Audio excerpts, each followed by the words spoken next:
Welcome to the latest episode of Five on the Floor. You can find us on your favorite podcast app, whether that be Spotify, Apple Podcasts, Google Podcasts, Podbean, Good Pods, anywhere that you listen to podcasts, you can find our show. Also, make sure to check out 5reasons.com. Brady Hawk is always pumping out the best Heat content in the market, all for free, mind you. And also check out our YouTube channel, because all of the great content that you can find on all those podcast apps eventually finds its way onto our YouTube channel. So subscribe there and like that content and get notified of when we go live and stuff like that. It's a lot of fun. But before we get into tonight's episode, I want to start off by telling you about one of my personal favorite sponsors, and that's Therapist Preferred. They're a CBD company founded in 2019 by a physical therapist to maximize performance and recovery for active people. 100% TH free. Don't worry about that drug test stuff. Third-party lab verified. All products made in the USA. Cutting edge technology they use organically grown hemp.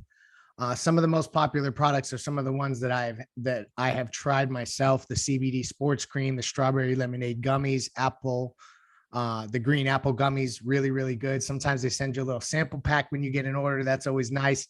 All of them are great. All you have to do is use promo code 5RSN for 25% off. That's huge. 25% off your order plus free shipping. That's code 5RSN. Shop now at therapistpreferred.com. You can also follow them on Twitter at therapistpreferred. And now, today's episode. Five on the floor, ride for my dogs. Where here's the thing, you can check the score. Hustle hard, couple scars, wearing bubble frauds. Just like Butler said, you in trouble, y'all. Kept the flow playing, got it all banned. Y'all seen the block, stop with one hand. And Pat we trust, it's power, have the guts. We're here to bring the heat, y'all can hang it up. Welcome to Five on the Floor, a daily insider show on the Miami Heat and the NBA, featuring Ethan Skolnick, Greg Sylvander, and Alex Toledo, plus others from the 5 Reasons Sports Network.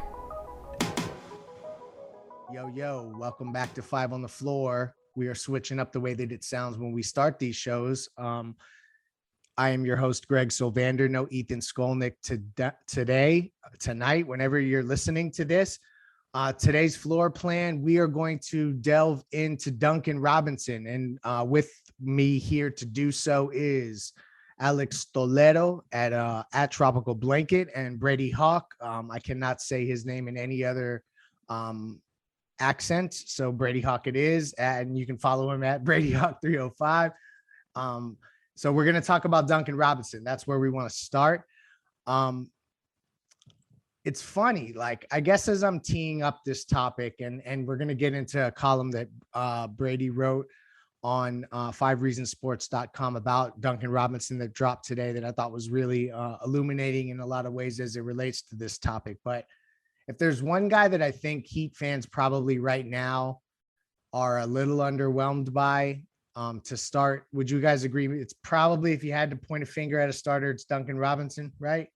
Maybe some PJ Tucker stuff. I feel like I've heard particularly loud noises surrounding the shooting percentages with Duncan, and you just expect him to always be lights out, and that hasn't happened yet.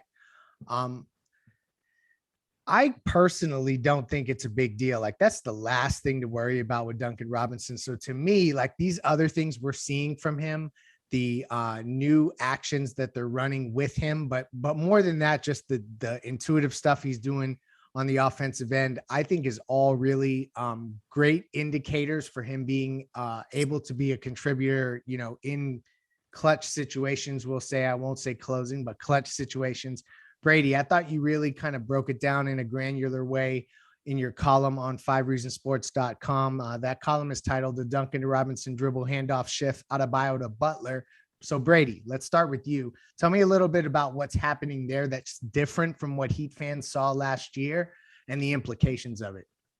Yeah, I think when people hear the dribble handoff, I think they initially just think negative things because of what they saw from kind of limiting Bam Adebayo last season, where it was the same spot every single game. It was him looking from sideline to sideline instead of looking from basket to basket. And every part of their offense revolved around that Bam to Duncan Robinson handoff. And I think the interesting thing is that Kyle Lowry being added to the equation shifts things for Jimmy. It shifts things for Tyler. You see Bam now playing off the weak side. You see Bam being able to become that, straight up scorer that Pat Riley talked about before the season. And now you're seeing Butler kind of become that handoff guy for Duncan Robinson. I think PJ Tucker was the guy I kind of expected to be that guy. And I think Markieff Morris was another one that kind of slipped in my mind when thinking about who would kind of take up in that area.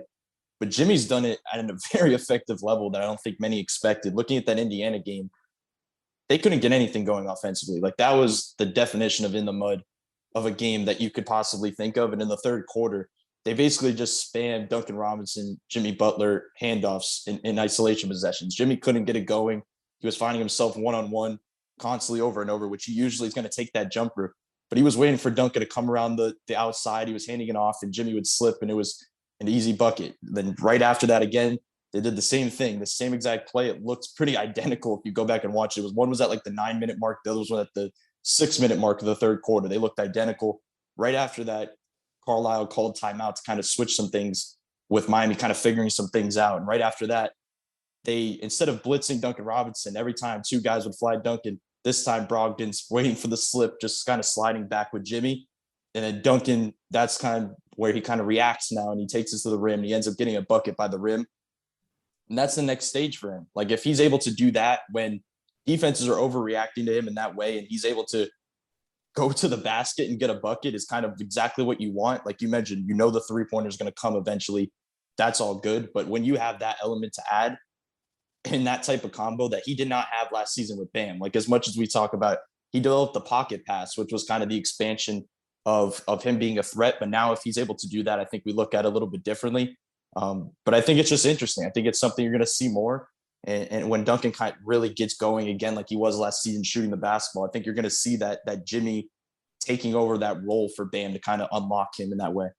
No, I definitely agree. And something you pointed out in the column that I wanted Alex to kind of expand on a little bit more is when Butler plays the short role and Duncan's on that one side, and they basically, like, when you have Adebayo in this enhanced offensive caliber, let's say, and then now Butler's in the short roll, Duncan's on that side, like they really can't do anything. So aside from what Duncan is doing differently individually offensively, because Brady's touched on some of that, what are you seeing from Duncan that's different, that's unlocking stuff for other guys? We know it's like gravity, but I feel like that's getting lazy. Like, to this point, like, everyone knows Duncan Robinson is a great shooter. So yeah, that's one. They're not leaving him open. Yeah, great.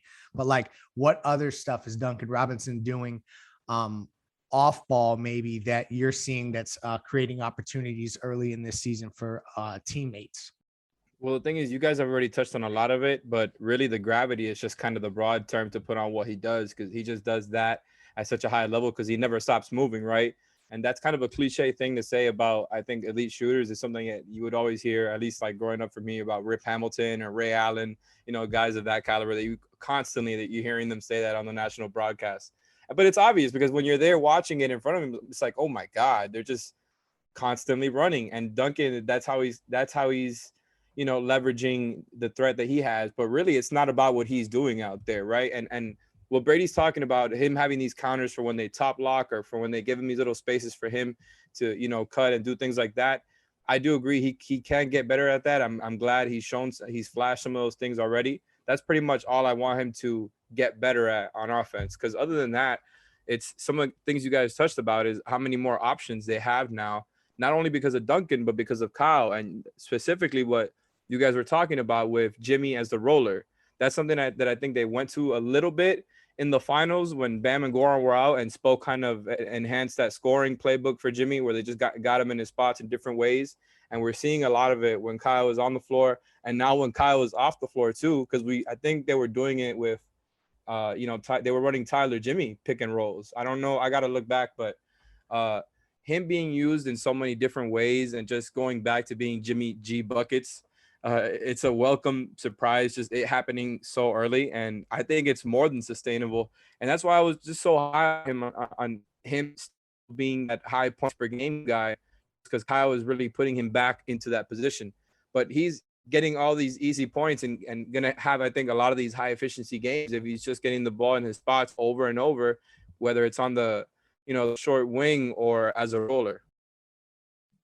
Yeah, no, that's a really good point. And it's funny that it all cycles back to the shooting with Duncan to some degree, because like that, the threat of Duncan as a shooter is probably gonna end up being just as valuable as any of these other things to some degree. Just like the idea I think of Jimmy a lot more one-on-one matchups. exactly. And also Bam. And I think that like those are things that we can't look past, that I particularly, I've watched him move off ball in ways that that look less like he's backpedaling to a spot on the floor and more like he's moving with intent through the lane and stuff like that.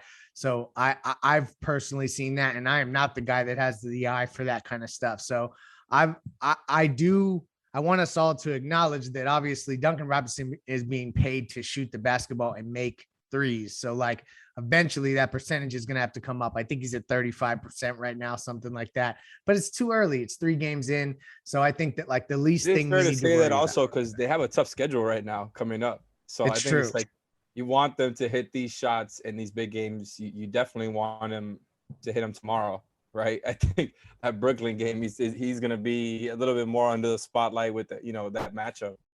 Yeah, no, it's very true. And this stretch of games is going to definitely be difficult. So let's pivot here. Let's go directly to Duncan's defense, because this is one where he's gotten picked on. People have said that he's being hunted so far this season. I'm seeing a lot less of it. I went hunting for defensive rating on-off numbers so far, and the team's better when Duncan's on the floor so far. And an 89 defensive rating the last time I checked is pretty damn good. I mean, I'm no analytic genius. Brady, what have you seen from Duncan Robinson defensively that jumps out at you so far? That's not necessarily, I'm not looking for you to wax poetic about how great Duncan Robinson is as a defender. What do you see that's different from last year? Yeah, as we touch on the defensive rating stuff we talked about pre-show, it's playing next to 4, high caliber defensive players in the starting lineup, I think enhances that a little bit. But I don't think it's to the degree that it once was on the defensive end where he's getting picked on. He's still getting picked on because if you're facing a Miami Heat starting defense, most of the time you're going to go at Duncan Robinson. When PJ Tucker, Bam, Kyle, and Jimmy are standing on the defensive end, you're going to try to ISO Duncan if you have a talented wing, which a lot of teams, especially in this upcoming schedule, when you talk about this starting to heat up, most of these teams have a really talented wing that are probably going to attack Duncan. But when I think about kind of him expanding on that end, I think about the Boston game. Like, I feel like he always gives Tatum a little bit of trouble. And it's not because of one thing or the other. I think that when he's able to use his length on shot attempts specifically, I think that he's able to do that a little bit better. I just feel like he's not going to stop anybody. He's not going to be able to kind of really stop drives or attacks. I don't think that's his forte, but I think that when you have guys that are predominantly step back, sidestep, mid-range, 3-point, he can do his best to kind of use that length and that wingspan to try to alter jump shots. So I think that's pretty much the only thing. I don't think that, we could talk about the money value, but as you mentioned, it's just to shoot threes. Like, really, if he makes the threes, it's all coming together. On this team, as much, you don't really worry about the defensive stuff as we harped on it so much last season because they just had so many holes on that end that now with kind of that being bumped down little by little, the only lineups really you're going to have trouble is Tyler and Duncan. And with the offense that you're getting from those guys right now, obviously Tyler, mostly, you don't really worry about that either. So if he can just give guys a little bit of trouble and just continue to develop that ability to kind of alter shots, and if people can beat him off the dribble, you have so much help in weak side defending that you don't really have to worry about it. So if he just continues that part, then I think he'll be fine. Alex, what do we make of the career high 5 rebounds a game? I mean, that's 2 boards more than he's ever gotten. Like, and it's early. Again, we're small sample size theater all week on 5 on the floor. So just know that to our listeners out there. But 5 rebounds a game, like, what are you seeing anything schematically differently that's leading to him getting that? Or is that just the maturation point of his game? Like that he's kind of just each stat is taking a small uptick as he's kind of growing into his prime? That could be it. I'm not 100% sure. I also think this team is going a little bit more for the rebounds than they have in the past. I'm not 100% sure if that's something that they're just focusing on, a little bit less on getting back in transition. And some guys in the front court maybe going for the rebounds more. That could be it. That could be an explanation, but he is 6'9". So I like that he's getting some rebounds now, kind of making it known. Yeah, I'm 6'9" with a 7-foot wingspan. You could be able, to grab some rebounds. But look, man, I think like Brady said, he is that guy that is always going to get picked on in the starting lineup. It's just the best way of generating offense. Like you're going to go at Duncan instead of going at Lowry, Jimmy, Bam, or PJ Tucker. It's just that it's what's going to happen. And so I think he knows that. And I think he knows what he has to do, what he has to get better at. There's only so much he can do, to be fair, because of the physical limitations he has. It's, he's in the league because of how special a shooter he is. I'm going to say it like that, right? So he's gotten better over the years. And I like that he does his best to stay in front of guys. I think he gets exposed more versus quick and shiftier guards.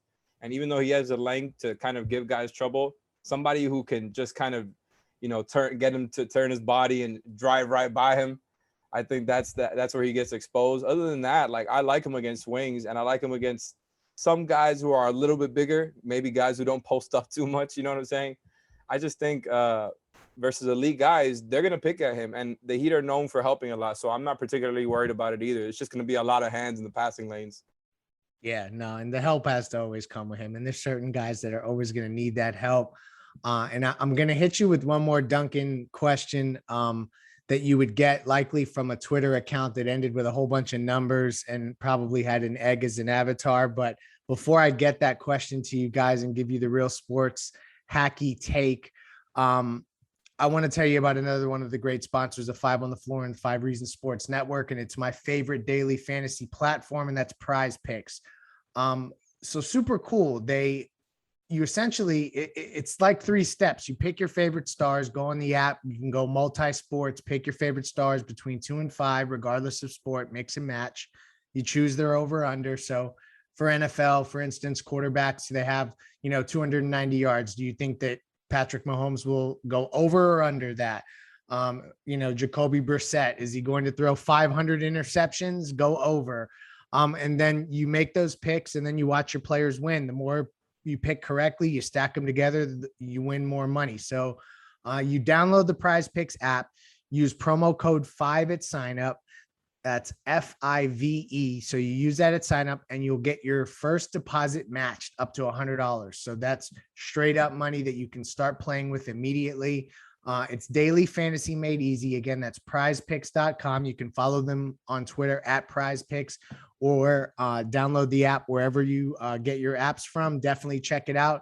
The official daily fantasy sponsor of Before Floor. So getting back to the sports hacky question for you guys, what are we going to say to the fan base when they start screaming, why the hell is Tyler Herro not starting over Duncan Robinson? Like, cause that's coming, right? Like that's going to be the loud, casual fan, hot take, lazy thing, right? Like, and I know I'm probably being a little harsh, but like, isn't that it, right? Why is Tyler not starting over Duncan? Is it that simple, Alex? I'm going to start with you and hit you with the hard-hitting question from Twitter user 258788920. Why the hell is Tyler Herro not starting over Duncan if he's playing so much better than him? I appreciate you holding me accountable, but I think, look, it's kind of fair, right? Like, I'm not saying I'm with them. But there's no doubt in my mind that Tyler Herro is a starter level player at this point. I think maybe people could have qualms about it last season, even though I thought he was kind of a starter level player last season too. I think there's no doubt about it now, right? He is that level of player. I just think it comes down to wanting to keep him into that 6-man role where it's kind of clear what his role is, right? Like he's playing, whether it's in those lineups with Jimmy where things are maybe a little bit more slowed down, or the lineups for Lowry where they're running like hell. I think he fits pretty well in both of them as just like not a glue guy, but a glue scorer, right? Like that's where he comes in. Like he's the guy that kind of bridges those lineups, I feel, and picks his spots as a scorer more often. He looks really confident. And I know Brady has pointed this out as well. I just like as a ball handler, being more patient, keeping guys on his hip. And then really like whether he's firing up in the mid range, which by the way, he looks awesome in, or getting the skip pass or the bounce down pass into the paint. like he just looks a lot more confident, right? I think he's getting better, and he still is going to get better at making the right reads. But like it's all but good things for when it comes to Tyler for me at this point. Right. It's kind of like first world problems. Brady, like, do you think eventually Tyler's going to take over? Like, he's going to be so good that it's just going to be undeniable. Like, it got to a point with Dwayne, and we have to be careful not to do too much paralleling Dwayne's career to Tyler's. It's not fair, folks. And I am the first one that loves to romanticize all these guys' careers. But come on, man, there's never going to be another Dwayne. But there came a point where we knew Dwayne had to start. Like, is that coming? Like it's, and because if you look at the starting lineup, I guess this is where my question is ultimately going for either of you, but Brady, directly to you first. Is it more likely that Tyler gets inserted for Duncan, or does Jimmy end up at the 4 and we see Tyler and Duncan playing together? Is that the more likely route as we get in the season? Just predicting kind of out. I know we're 3 games in. Where do you see that heading? I think it's definitely more likely for him to go in for Duncan, just because, especially in a regular season setting, I just can't see Jimmy at the 4. And I don't know about that bench rotation. If you're playing PJ at the 3, Markieff at the 4, and Dedmon at the 5, I don't think that's going to be a long-term option. But like a game 7, I mean, like, where you're only going to play like 6 guys, right. 7 guys, okay. like I think that kind of stuff is interesting to think about on the 3rd game of the season. Then I think maybe you can lean there a little bit more, but it feels like PJ Tucker is going to be trusted in a game 7 where, especially on the defensive end, you're going to want PJ Tucker out there. But the interesting thing I think about the discussion about Tyler Herro in the starting lineup, if you're saying he's going in for Duncan, the interesting part about this team is that you have basically 2 initiators on the on the floor at all times, as we've been saying. You're starting out the game with all 4 of them, and you're basically just kind of revolving guys in, and it's kind of a mess from there where you're able to now bring Tyler in. You take Jimmy or Kyle comes out, you leave Tyler in, then Bam comes out, and you have Tyler and Jimmy running, and then they kind of revolve it in from there. It just seems like they have such a system going to begin the year that if they're going to go in any direction, it just feels like they're not going to go in that way. And if you look at the flip side, would Duncan thrive in that type of role as well? Like if he's with, a bunch of slower veteran guys that are, more revolving around that type of offense that aren't fast-paced trying to get him the ball, I don't think that would work as much either.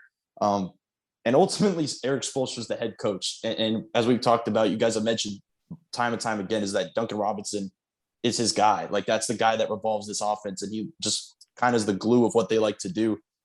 That it feels like Tyler Herro as a 6th man, it's not just to get an award at the end of the year, try to contend for 6th man of the year. It's because he's kind of thriving in this role that we're talking about. And he's able to do so many of these things that we're seeing. And if this team is winning, they're not changing him. Right. Alex, so quick question here. As long as Jimmy and Bam are the focal points of this team, the top 2 guys, is it basically a prerequisite that Duncan Robinson is going to be playing in that lineup with those guys in a starting lineup? Like that's just how that is. Do you think that is that hard line, or am I making too much of the fact that you need a Duncan level shooter in that lineup with Jimmy and Bam? I don't think that it's the only way you can go about things. That's why I said earlier that it's fair to question why Tyler isn't in the starting lineup. But ultimately, I lean towards doing it in that way. And I was even thinking about it more as you guys were talking. And I couldn't agree with Brady more. It's just like, yeah, you could theoretically do that. They're not just going to run, like if they were to start Tyler, they're not going to run a bench lineup without any of those 4 initiators, right? So I just think like the staggering is going to come no matter how you start this team. I just think that Duncan is going to be ultimately the starter. And Tyler has been the closer before taking this jump. So I think it's likely going to lean that way in the sense of that it's going to stay that way, right? We haven't seen those situations yet, but I think Tyler is more than likely to be the closer rather than Duncan. I think Spo's going to lean on PJ a lot. And even though I do think that smaller lineup could be the secret weapon versus some teams, I think I'm not sure how much we're going to see of it in the regular season. So, look, man, Tyler could be a starter. They can make it work. I just don't think it's going to happen. I think Duncan, that's the best way to optimize him by keeping him with the starters. And it just makes things easier for their best players. And it's probably just the best way to go. And by the way, I just want to mention, looking at the minutes yesterday, even Tyler Herro at 30 minutes, Duncan Robinson at 27. And the same thing with Markieff, 25 minutes for Markieff, 21 for PJ. Like, this is the definition of a team that does not care about who comes out, to begin a game on the floor. Like, they're going to change stuff around all game. They're not going to have the same starting lineup all year. As we were talking about yesterday, you could see Markieff starts just thrown in there all of a sudden. Like, they're going to mix things up all around that. Tyler's probably going to be up there with the Jimmy minutes and Bam minutes every game, and Duncan's kind of going to be that starter that comes in and plays good amount of minutes as well. Like, don't get me wrong, he's going to play a lot of minutes, but it's just going to be in a different way. In the last 4 minutes of the game, Tyler Herro is going to be out there. Yeah, I'm totally with you with that. All right, so we're going to go ahead and close here. So when I say rapid fire, nothing is ever that rapid fire around here. Like, let's the listeners have already joked at us. Yeah, right. At Alex specifically, but just a little bit of rapid fire, because I don't want to get too far ahead of ourselves, because we do have a before floor tomorrow and a bunch of content coming related to Brooklyn and Miami. So I want from each of you something thoughtful and then a hot take for tomorrow night. So, like, what are you looking for that is, so when I say something thoughtful, like, give me something serious that you guys are looking for tomorrow night specifically. And then your hottest take as we get into the Brooklyn Miami matchup. Because to me, like, this is conference finals preview type stuff, right? Like, I'm getting ahead of myself. Exactly. So Alex, I'll start with you. I like it. I like the energy here. But I'm really looking forward to this matchup. I'm looking forward to see, because I believe they've been starting Blake and Claxton as their front court, and then KD at the 3. So I want to see how much because they were, I think, the switchiest team last year as far as how much they switch versus how much they drop. I want to see what they're going to do versus the Heat, because if they do drop, that's going to be an opening for Lowry to really get into his 3-point shooting bag, which we've seen him be a little bit hesitant, right? Like, there's been a game where he fires a lot, a game where he doesn't fire a lot. So I would like to see that. And the same thing goes for Tyler off the bench. I think he's going to go off in this game, just because I think they're going to play some of those slower guys off the bench. They're not playing their best defenders, I believe, in those lineups. Maybe if Bruce Brown is guarding him, that's the one way where he doesn't go off. But I just think Tyler's going to see a lot of food there in some of those bench units with, like, LaMarcus Aldridge, out there. So, and then a hot take, Bam is going to go off again. I think Bam is another guy who sees food versus Brooklyn. And even if they've got some guys up there in the front court, I think he's, they're not bad defenders. Blake and Claxton can D up, but I think he has that mentality versus Brooklyn. And maybe I'm just saying that because I was at that game where he dropped 40 versus them and hit the game winner. So it's like, I'm expecting that Bam to come out again, but I kind of am. Like, I think he's flipped the switch to a certain extent this season, and I think we're going to see it again tomorrow night. Brady, what you got? Yeah, Alex touched on the offensive stuff. I think defensively, if you look at the other side, I think I'm interested in the PJ Tucker matchup specifically. Like, we saw what he did in that. Stole it from me.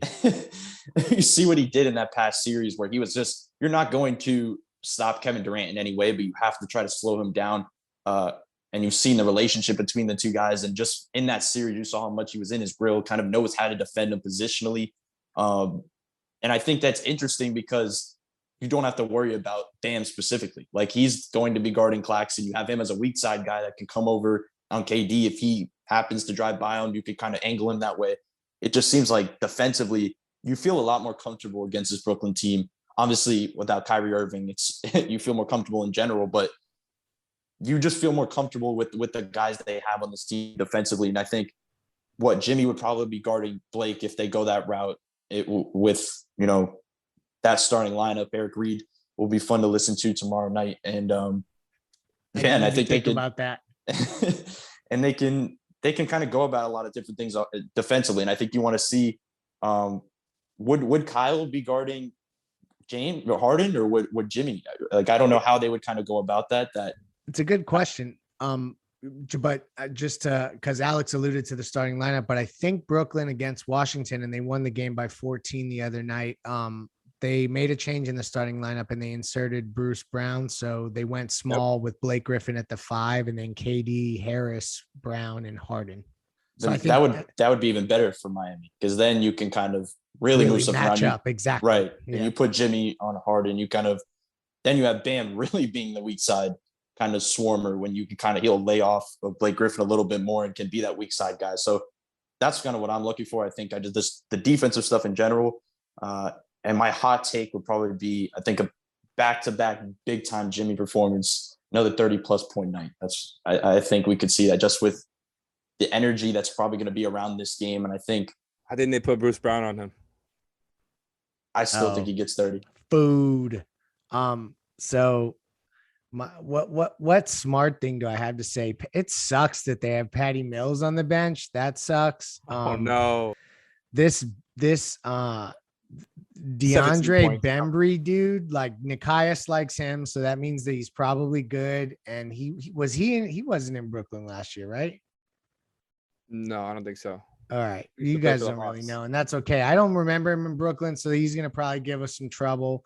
I'm not afraid of Millsap. I like Javon Carter, so they just got some guys on the bench I'm not fans of, but I think the Heat are going to come into this game like this is one of those games that they get up for. I like the matchups. That's about as smart of a analysis as you're getting from me because I'm a sunshine pumping culture driving force. So my hot take is Kyle Lowry's dropping 30 or more tomorrow. Like that's what you are going to see. Kyle Lowry has not had that offensive game. This is going to be the night that we see, I don't know, 7 threes. The scoring Kyle Lowry visits Heat fans. Yeah, I guess that's basically it. I never close as smooth as Ethan does because that's just the way that this goes. Thank you for joining us as we broke down Duncan Robinson, got you a little bit prepared for Brooklyn. Make sure to check out all of the streams. We'll be going live pre-game, post-game. Check out all the other content, 5reasonsports.com. Thank you for listening. Blake is the 5, Batman dropping 40 again. No ceiling. Thank you for listening to the 5 on the Floor on the 5 Reasonable Sports Network.